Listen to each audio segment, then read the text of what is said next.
Welcome to the Widowed Mom Podcast, episode 268, Widows Unfiltered, an interview with Casey Morris. Welcome to the Widowed Mom Podcast, the only podcast that offers a proven process to help you work through your grief, to grow, evolve, and create a future you can truly look forward to. Here's your host, Master Certified Life Coach, Grief Expert, Widow, and Mom, Krista St-Germain. Hey there, welcome to another episode of the podcast. So I just got done with my interview with Casey, and you're going to love her. She has the most infectious giggle and just also really down to earth and relatable. One of the things that's important to me is that you all understand that loving life again after your person dies doesn't necessarily mean you have to go changing careers and, like starting nonprofits. And I've had so many clients that have gone on to do these really big things. And that's amazing. And I don't want to discourage anybody from doing those things if that's what they want. But also sometimes I hear the feedback that says, well, if I'm not doing anything hugely different, like, am I doing it wrong? I what if I don't want to do that kind of stuff? I just want you to know that it doesn't matter. There's not any one thing that it's supposed to look like. It's try some stuff and see what you like. Figure out who you are and who you want to be in the world and what brings you joy and feels like the fullest expression of you. And one of the things I love about KC is that she just like behind the scenes is so willing to go and try new things and experiment and put herself out there. And yet you would never know, right? Like she's just this quiet, calm presence with, of course, the infectious giggle, all the while in the background, she's a badass. So I hope you will like her story. I won't tell you much about her. I'd rather you hear it from her. But with that, we'll jump into my interview with the delightful Casey Morris. All right. Welcome, Casey, to the podcast. We were just talking and I was like, wait, can I hit record? Because you were starting to say all these things that I didn't want people to not hear. So I'm glad you're here. Hi. Well, thank you. Thank you for having me. I'm very excited to do this. Instead of me introducing you, I will have you just introduce yourself. So why don't you tell listeners a little bit about you? Well, I'm Casey Morris, and I have been a widow for 5.5 years now. I have one son who is just turned 14. So I'm a mom of a teenager now, which is always an event each day, but he's a good kid. I'm going to keep him. So, but I'm just a normal, regular mom, just trying to figure out, navigate my way through the world as a single parent that, didn't expect to be a single parent. I work full time. I'm trying to, and try new different endeavors. I've got one dog. Her name is Marley. She's a little Shih Tzu. So, so that's kind of some general stuff. Love it. So, Yeah. Because you were starting to talk about like kind of how you felt in the beginning before we started coaching, but I'm curious to know, how did you come across like was it the podcast that brought you here? Like, how did our paths cross? I think it was popping up on my Instagram feed. And I think it was probably because I had started to follow some other like widow type of material. And so I saw that a few times. I did check out a podcast. I don't remember which one. And so the perspective that you were presenting was different than what I'd seen in other kind of group settings, because it was just more of a positive take on kind of looking forward and kind of the future and not, your life's over and all that type of stuff. So that resonated with me. And then I did listen to one of your like intro classes that you had. It's like a 30-minute thing. And I was kind of nervous about that because that was not like something I normally would do. It's just not something I would just gravitate towards. But I did it. I was like, if I do it kind of anonymously, it'll be okay. But I was even kind of nervous doing that. But I did it and then discussed, talked about it with my therapist, and she and I have gotten to know each other really well over the years. So I trust her opinion about things, and she was curious about, your program also to maybe potentially help other ladies and other than myself. And she's like, I think this would be really good for you. I feel like, you're ready for something like this. I just kind of, at the time when I was looking, I just could feel like I've been doing pretty well, like Mm-hmm. considering all the things I've accomplished a lot and done a lot on my own since my husband's been gone. But I kind of felt like there was something else. Like I felt like I was ready to push through to another level or to another space, but I really wasn't sure how to do that. Mm. Yeah. So because I've been very focused on, keeping my household together and looking at my career and, trying to make sure that my son has everything he needs and, just doing all of that stuff, just being really focused on being a mom and really focused on trying to make sure that my son doesn't miss out on anything that I Yeah. can control because there's not two of us anymore. Yeah. So I kind of feel like I proved to myself that I could do it on my own.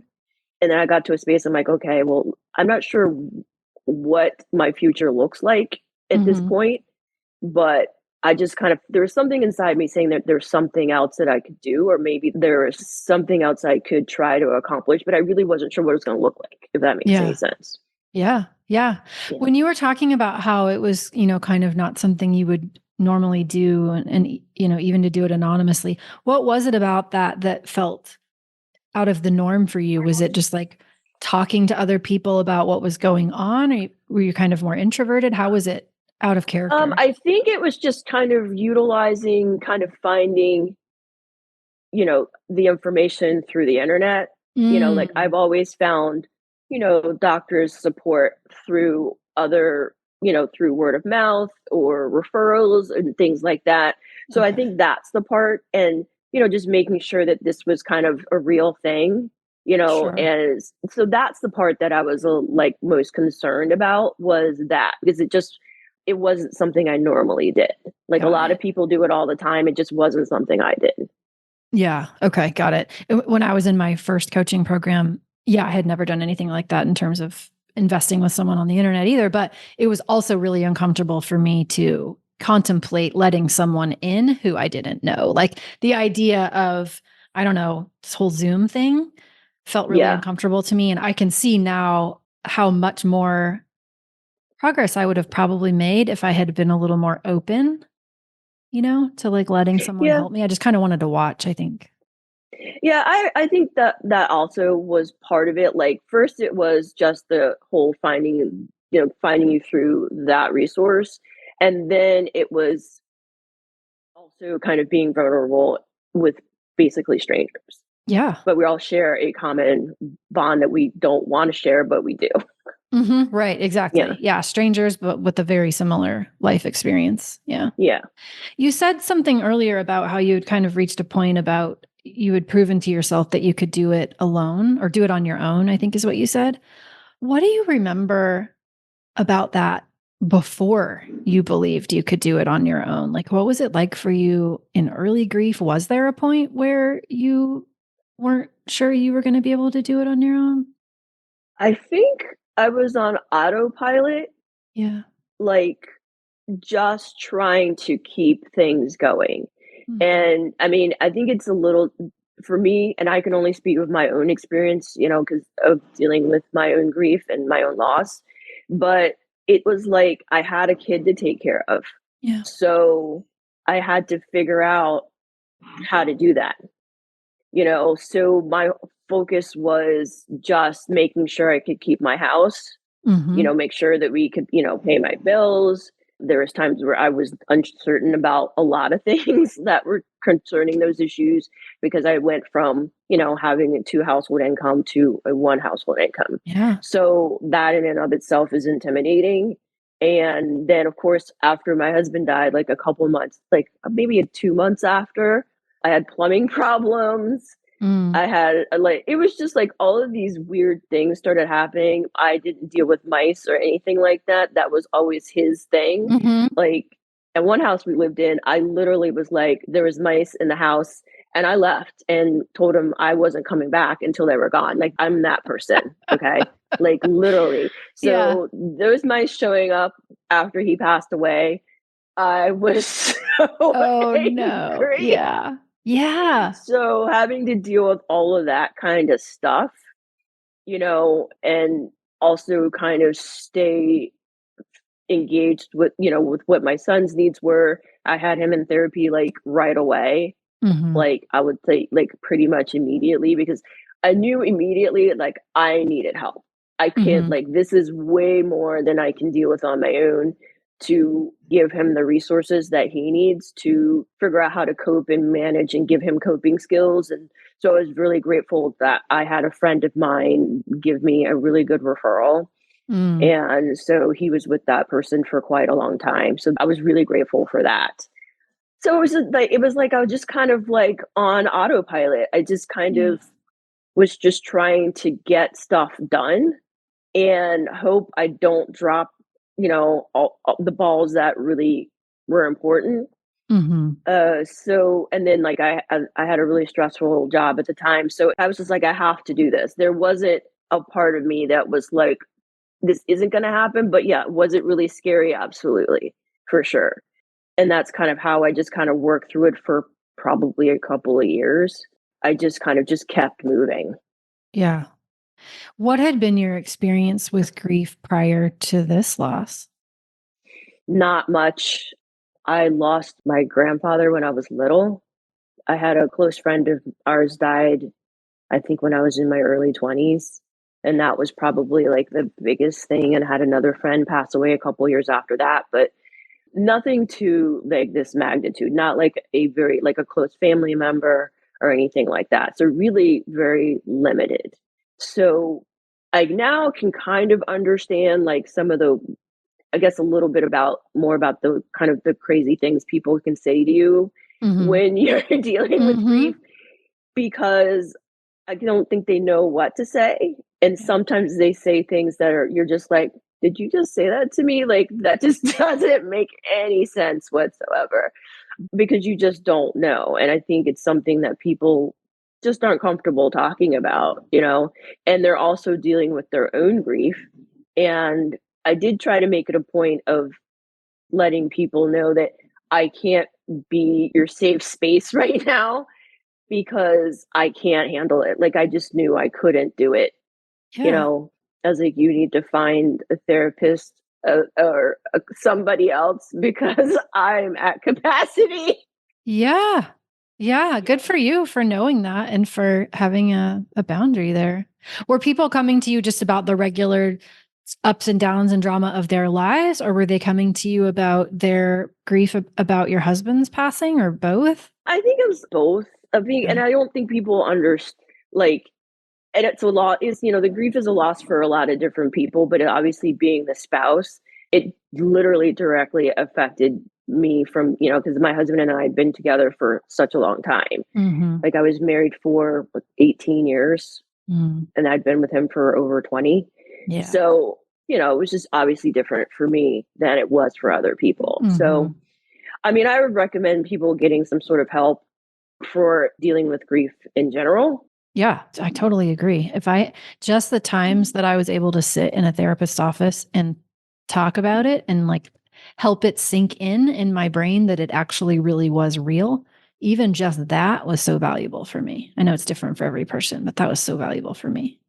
Yeah, I think for me, I feel like it was beneficial to have somebody else kind of remind me of the things that were going right, Oh, yeah. like, and because it's so easy to focus on the things that you miss or that are not going right when, there's water coming through your ceiling and stuff like that. Mhm.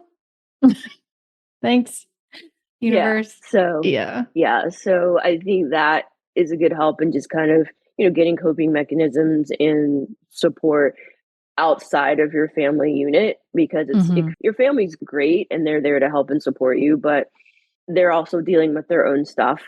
also. So the therapist for me was just for me and Yeah. it was a safe space for me. Yeah, absolutely. What was different about early grief than you kind of maybe expected? It's kind of hard to say. I guess it was just very heavy. Mhm. And it's hard to like put that into words. It's heavy, but I couldn't. let myself feel all the weight because I've just had so much responsibility. I will say the thing that kind of I did it had no clue about, which is how all the logistics around when someone passes away, all the things that the spouse has to do that other Mm-hmm. people can't really help you with. Mm-hmm. And so there is a lot of on that person's shoulders that other people just can't do because you're the spouse and you're the one that makes all the decisions. Yep. So that part was not expected. And I think just all the paperwork that's Mm-hmm. involved. I have a friend, he came over, somebody I trusted to help me sort through stuff. That was not a family member because I felt like I needed an outside source that could just kind of give me a non biased opinion about all Mm-hmm. of my junk. And I'm also kind of, about to cry at any second, anyway. Yeah. And I was like, look, I need some help sorting through all of this stuff. And I had all of my paperwork on my big giant kitchen table. And I was like, I literally am feeling overwhelmed by all of this stuff right now. I've worked with other people that had to deal with some things like after a spouse has passed before. But when it's happening to you, it's just different. Mm-hmm. Yeah. How much of an issue or was it an issue? Was it for you to receive help, to ask for help? I had to learn how to do that more. I Yeah. definitely did because I'm pretty independent, just how we were raised to kind of, take care of your own stuff and, Mhm. be able to handle your own situations. And so I had to really learn that it's okay to ask for help and that's not a sign of weakness. I had one really good friend of mine say, like, look, it's okay to ask for help, like, and I think that helped me because I didn't realize how much I was carrying on my own sometimes. Mhm. And until like someone says, hey, it's okay not to be okay all the time. And you can ask for help. We're here to help and support you. So that is something I've had to learn that it's all right to ask for help. It's definitely a strength to ask for help and support to help you get through whatever it needs to give you resources and, you know, just kind of be there for you and whoever else is in your world to help you get through, even if it's just something really simple as, you know, you're going to the store, can I pick something up for you? Yeah. Or can you pick up my son for me today? I learned how to get that help really quickly because I Mhm. definitely needed, help with drop off and pick up and that kind of stuff. So that I think I had to learn that, and people kind of came through and helped me that I didn't necessarily always expect. Like, you kind of think there's going to be people that are going to be there and do stuff Mhm. in the event of an emergency, which losing your spouse is an emergency. Yeah. And then you find that they're not, but these other people kind of step in and they were not on the list of people that you thought would step up. So I I learned a think that's lot almost about a that. universal experience. Almost every widow I've ever talked to has reported something similar, and it was definitely my experience too. It's like Mhm. you wouldn't have guessed that those people would have not, been able to handle Yeah. it or like disappeared, and then these other sometimes it feels like just like super random, where did they come from? Yeah. Yeah. Yeah. Yeah. So that was one other thing that kind of was hard for me to kind of work through. Like, Yeah. where are these people that said they're going to be there for me and then they're not? So in a way, that's another loss, Mhm. for me and for my son and I. So that was hard to kind of work through that also. No, but I kind of do believe the people that have come through for me, like, God put those people in my life for a reason. Mhm. And now through, I guess, doing all the thought work and just kind of working through my own stuff, I realized that a lot of those people just really were not capable or had this skill set to kind of be there for me in the way I need now, and that's okay. I have a better understanding of that. It doesn't mean it's necessarily right how that Yeah. occurred, but if they can't be part of the solution, I don't need more problems. Oh, that is a great way to think about it. That's like a You bumper sticker. Yeah, I mean, know? it's I think in the beginning, it's hard to not take it personally, And then later, like, it's easier to come to the conclusion that, oh, it actually wasn't about me. Like, it was about something going on within them that they didn't have the ability to be with me. And I don't know what that is, but it's not a reflection of me. Right.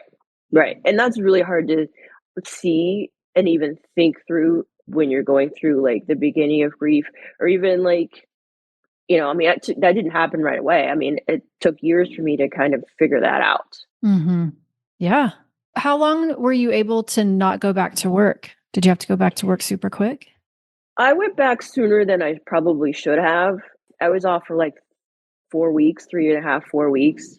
In retrospect, I probably should have taken a little bit more time off, but I was so worried about my job security and all that kind of stuff, even though I don't think it would have been an issue, but in my mind, I now suddenly have this pressure to keep, all the balls in the air on my own. So I felt a little obligated, and it's probably my own obligation I put on myself to get it together. And and I went back to work, but I probably went back to work too soon. Yeah. What are the signs of that for you? Like, how do you know? Crying at work wasn't always the best thing. Yeah, Sometimes I was a little short with people that probably didn't deserve it. But I will say the boss I had at the time, she was great. I don't think I would have been able to get through all of that stuff without her support. I mean, she was just amazing. So I think that was a huge help. And she was also, been there for me since then. And we don't work together anymore.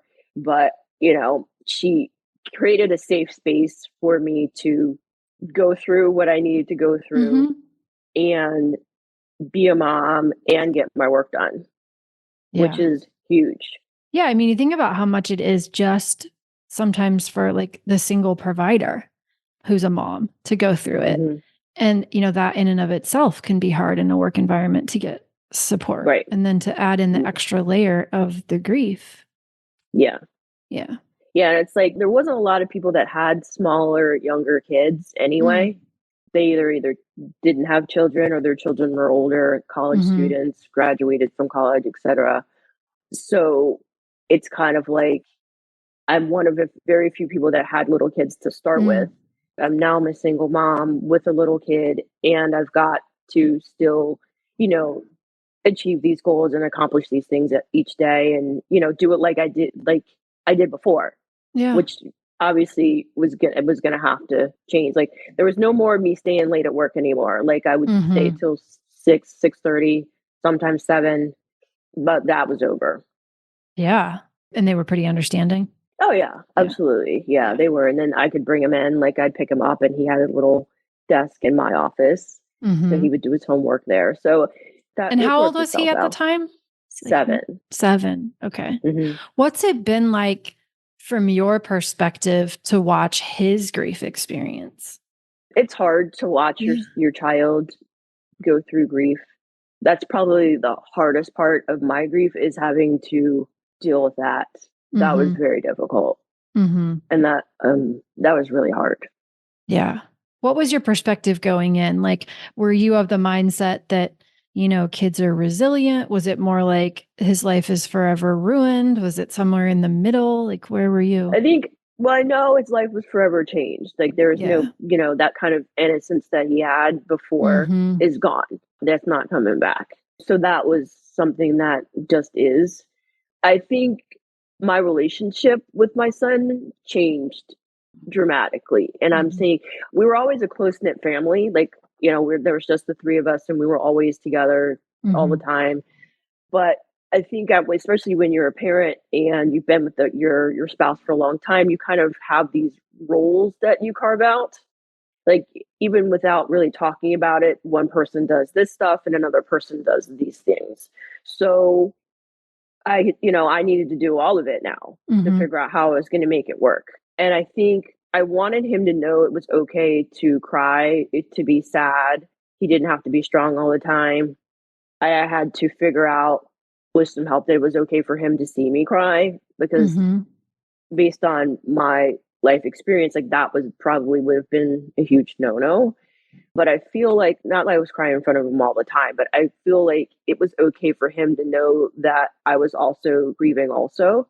And it helped him. I think he helped comfort me a little bit sometimes as I was, I feel like we got closer in a different way. Like and I also I became a lot more patient, I think, as a parent after I became a single mom. And I don't know why that's the case, but I felt like I needed to do that. My husband was the patient guy, and I was kind of like, he was the nice guy and I was the one that, the disciplinarian and all that Mm. stuff. And I was like, well, I can't do that. This isn't going to work like it used to. I wanted to try to make sure he had a safe space to go through what he needed to go through. I got him, like I said before, he had a therapist pretty much right away. I actively did look for a mentor for him. Mhm. And so luckily that took probably almost a year, but he's had a mentor since he was that probably like 8.5. And they had a lot of similar things in common. Like they're both left-handed, they both played tennis, they both played chess. Like it was kind of like, whoa, this Mm. is interesting. So I think that was helpful to give him another outlet. I just wanted to create a safe space for him to manage however he needs to go through stuff. Mhm. He did go to a camp for kids that had lost a loved one. I think he did that twice. And I really did that because I wanted him to know he wasn't the only one that had lost someone close to him. The camp had kids from Mhm. all over in our region, and it was people that lost not only moms, dads, grandparents, aunts, uncles, people that they were close with. And I think even though, he did tell me, he's like, I don't want to go back there anymore. I said, that's fine. Mhm. But I said, do you understand why you went? And he understands the why. But I was like, I just wanted him to know that he's not alone. He's not the only kid that's had to deal with a loss, like a Yeah. big loss in his life, because being a widow and grieving, it is a very lonely space. Especially, I live in a community where most people are married and, Mhm. moms and dads and, and kids. And so if you allow yourself to think that there's nobody else like you, then there's not going to be any else like you. Yeah. And I knew there was other people like me, but just from the experiences I was having, it was mostly women that had lost their spouse late in life. Like they were senior citizens. And I'm not minimizing that loss, but it's just different from losing your spouse when you're younger, in my opinion. So I didn't want him to feel alone like I was feeling alone. I wanted to make sure he had at least was aware that he wasn't by himself. Mhm. Yeah. You said something about it would have been a no-no when you were talking about emotions and letting him see you cry. What was it that you were taught growing up about emotions? Was it not okay to cry in front of other Um, people? What had you learned? I think it's more like you just need to kind of be strong all the time. Be strong all the You know, time. yeah, so just kind of get it together, do what you need to do. Mhm. And I'm not saying crying wasn't allowed, but it's not like, no, emotions were not really discussed. Yeah. It, I'm like, You can have them, just don't talk about them or show them. yeah, kind of. And I know it comes from a space of trying to maintain your safety and security and kind of keeping you moving forward. So I understand the why behind it Mhm. for sure. Yeah, that makes sense. I think it's so interesting. Sometimes you don't really realize what you've been taught about emotions until you have an experience like this, Mhm. and then you kind of can start to see, oh, this is what was role modeled for me. Is this what I want to role model for my kids? How do I want to do it differently than maybe it was taught Yeah, to me? I just realized this isn't working for me. It Hmm. just wasn't. I needed to get it out and I need to figure out how to get it out in a safe way. And I wanted my son to be able to do the same thing. Hmm. But I mean, back, in the 50s, 60s, 70s, that just wasn't a thing, Yeah, totally. Yeah, now you we can know? just do a Google search on, and a million somatic tools will pop up. Yeah. Right. Like nobody went to a therapist. Are you Right. like, Yeah. If you could go back and you could give yourself advice anywhere in the, you know, journey, if you will, like not just in early grief, but like, what would you go back and tell yourself? That you're going to be okay. Yeah. This is hard and it's really sucks, but you're going to figure this out. Yeah. It's like, I remember, I think that wasn't the worst of it for me. I don't know what's true for you, but I don't know that I ever didn't believe I was going to quote unquote make it. And that might have a lot to do with just I had family all around and I just felt a lot of love and support. But I know for sure, I definitely didn't believe I was ever going to be really happy. I've learned that I've find happiness in a different way than I did before. And I really learned that I'm responsible for it myself. And I was responsible for it before, but I had somebody else telling me all of the good things about me all the time. So, you're choosing to listen to those thoughts. And when you don't have that around, it's obviously harder to do.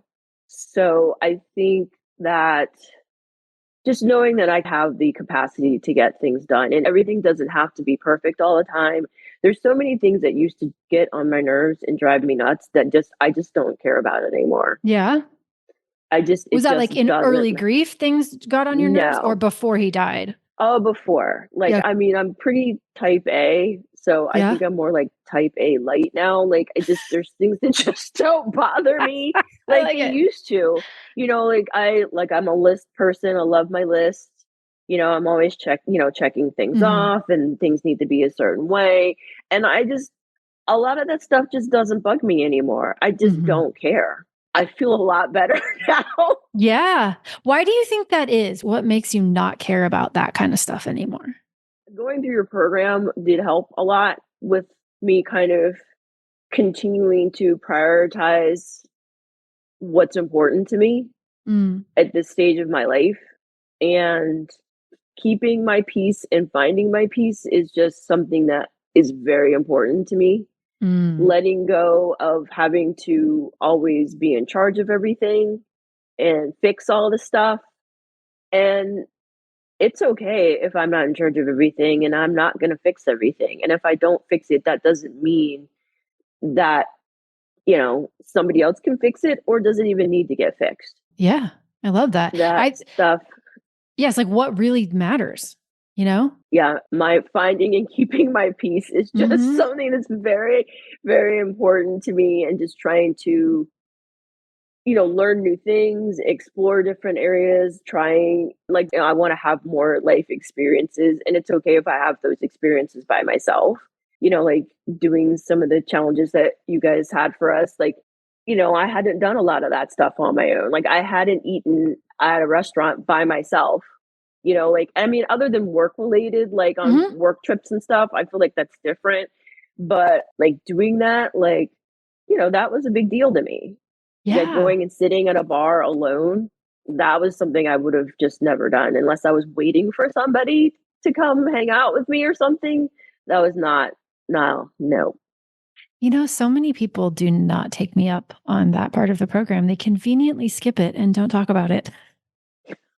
They're what challenge? Pass. No, we did it. There's some interesting stuff. Yeah. There was first time people were doing things and they were real simple day-to-day things that you don't think about that are just a challenge because that other person is not there because you either used to do that with the other person or you just never did it at all. Yeah. Like ever. I luckily I wanted my list of things I wanted to do. I wanted to try snowboarding. I've wanted to do that for like 20 years. So my son's uncle takes him snowboarding. Like they go like once or twice a year, and they're like, "Do you want to go?" And I was like, "Yeah, I do want to go." Yes. So I did that for the first time in end of January, early February. And was it hard? Heck yes. I love it. It was probably the hardest sport I've ever tried because I've done, other sports, like lacrosse, baseball, like all the normal stuff. I've done long distance cycling, all of that stuff, running, but that I'd never done it since I had to use my body in a different way. And I fell down a lot, like a lot. And I had a lesson set up, and it was me. I'm the oldest person in the group. I just didn't care. That's fantastic. But it was fun. I'm glad I did it. I mean, but it was really hard. I love it. So, I just want to talk to listeners. If you're listening and you're like, oh my gosh, this one's going to make me get on this snowboard. No, No, I'm not going to no. make it on a snowboard. But the idea is like, can we put ourselves in positions where we're just pushing ourselves a little bit in ways that we want, right? Towards things we want for the purpose of showing ourselves that we can handle it and the feelings aren't actually as scary as our primitive brain wants to make them out to be, that we really can go do things that feel uncomfortable and develop confidence through the doing. Right. And I think that is the key to it, is the doing the thing to get the confidence. But it's hard to do the thing to get the confidence because your brain's telling you you're scared and you're going to hurt yourself and all these bad things could happen. So, I mean, it happens. I can see why it's hard. And it's hard. I mean, I have challenges all the time, to do things. Like, I'm trying something now and it's hard to do the thing to continue to get the confidence. But each day I'm like, okay, I'm just going to get a little bit better. It's not going to be perfect today. I'm just going to keep working on it, and eventually it's going to be fine.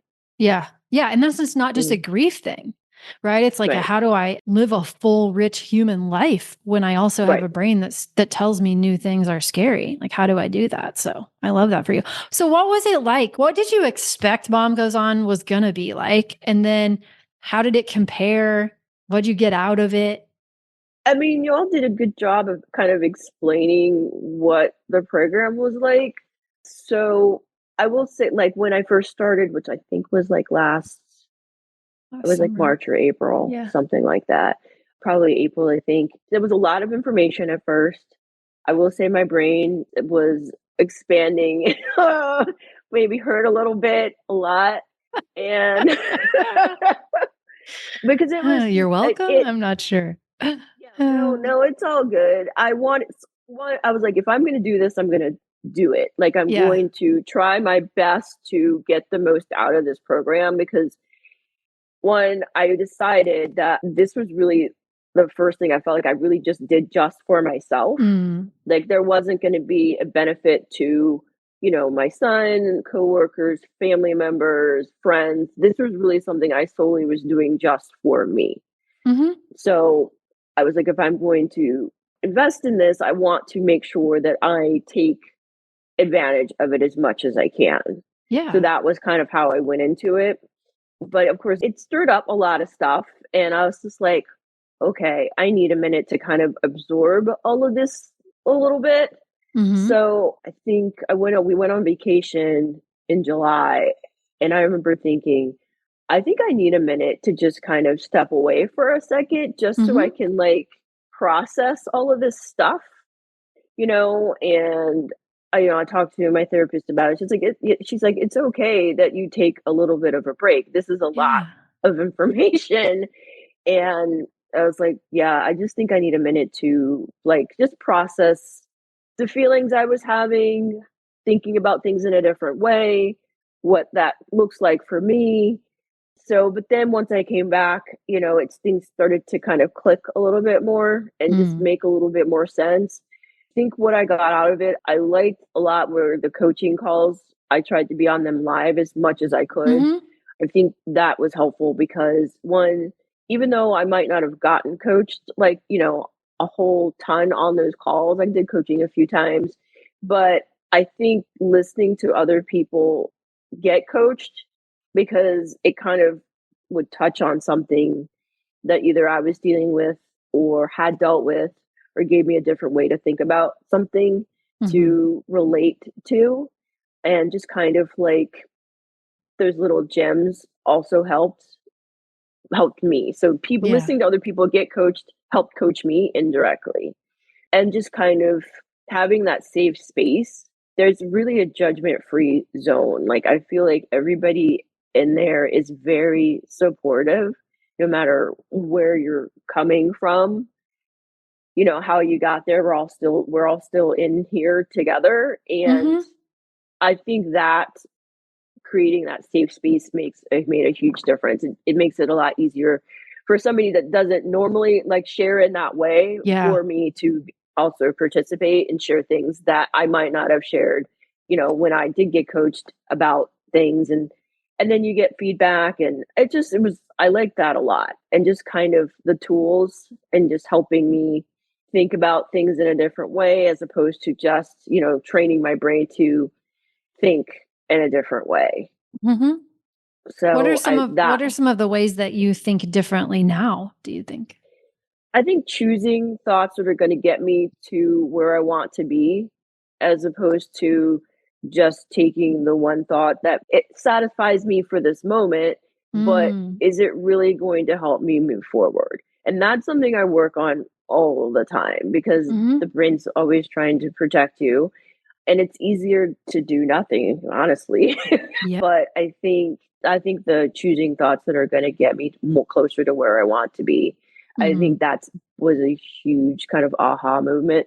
And also realizing that my brain is designed to protect me. Like, I never really even thought about that, like, ever in life. Like, all the school training and all the things I've had, I just never really thought about my brain in that kind of a way.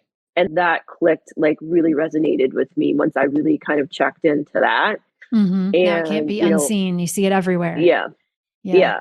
And, just kind of working through the models and just kind of having things to refer to when I'm having those moments. Mhm. Like, in my bathroom, my mirror is covered with Post-its with different things.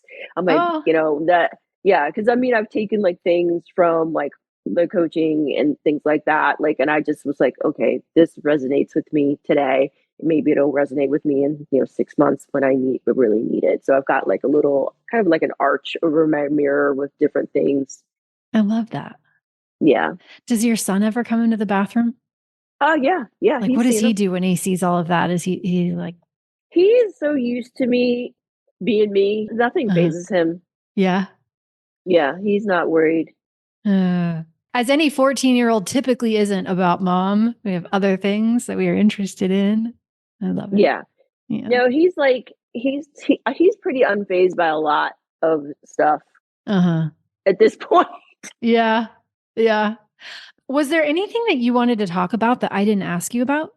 I really wasn't like, well, this is my first time doing something like this before, Yeah. so I'm not really sure. I wanted to just be like, I'm just gonna be myself, and Yeah. hopefully, I wasn't really nervous when, I got asked to do it. I was like, "Oh, wow, that's pretty cool." Like, I made an impression. Yes, you So, and did. I thought it would be fun. And I also just think when I was asked to do it, it's an opportunity to potentially maybe help somebody else. Yeah. You know, if that is something that is a benefit, if one person can relate to me or my situation, then that's good enough for me. Yeah, I don't think there's a specific thing. Just, I'm glad I did it. I will say I'm glad I did it. I feel like a different person in a way, and I'm glad I did it for myself. I'm just glad I did it. Well, kudos to you for being willing to, for like Yeah. being willing to do something that otherwise you might not have normally done, right? And to put yourself out there and to show up on calls when you had work and to Mhm. balance all of that. It's a lot. Yeah, but like I said, I needed something else. I wasn't quite sure what it was or what it was gonna look like, Mhm. and I just kind of took, like, I guess, a leap of faith Yeah. and just did it, and I'm grateful I did, for Well, sure. I am too. I am too. What's next for you? You mean for, like, adventures and stuff? Yeah, like, yeah, what's going on in life? Well, I'm actually currently taking reformer Pilates training for Oh, that to sounds jo so hard. it is. But one of those things on my list of things that I was gonna try to do that was uncomfortable and I wanted to do was take an exercise class. I'd never taken an organized class like that before. I'd done like a little spin group class with the Mhm. people that I was cycling with at the time, but like a regular exercise class, I just was just never really my thing. And a studio opened up in my community, and I was like, I'm going to go ahead and try this. And then I just kind of fell in love with it, in addition to me, working my regular job and doing all Gee. the other things. So, But you said it's an instructor class. You didn't just go for enjoyment and participation. I did. It started doing out it to like become an that. instructor. Yeah. Yeah. I Good for started you. out for the participation part, and then they were doing instructor training, and I was like, I'm going to do this. So I'm going to try to do this this thing. Amazing. I do like it a lot. I definitely do enjoy it a lot. I've never done Pilates. I've looked at people doing Pilates and I've thought, that looks hard. And then it's as far as we've gotten. So kudos to you. Well, thank you so much. Thank you so much for being willing to come on the podcast and share a little bit about your story so other people can benefit. Thank you. I appreciate you. Thank you for having me. Yeah, please keep in touch. I want to hear about what's going on in your world. Okay. I definitely will. Very good. All right. Well, take care, Casey. All right. Thank you. I'll talk to you soon. All right. Bye. If you like what you've been hearing on this podcast and want to create a future you can truly get excited about even after the loss of your spouse, I invite you to join my Mom Goes On coaching program. It's small group coaching just for widowed moms like you, where I'll help you figure out what's holding you back and give you the tools and support you need so you can move forward with confidence. Please don't settle for a new normal that's less than what you deserve. Go to coachingwithkrista.com and click Work With Me for details and next steps. I can't wait to meet you.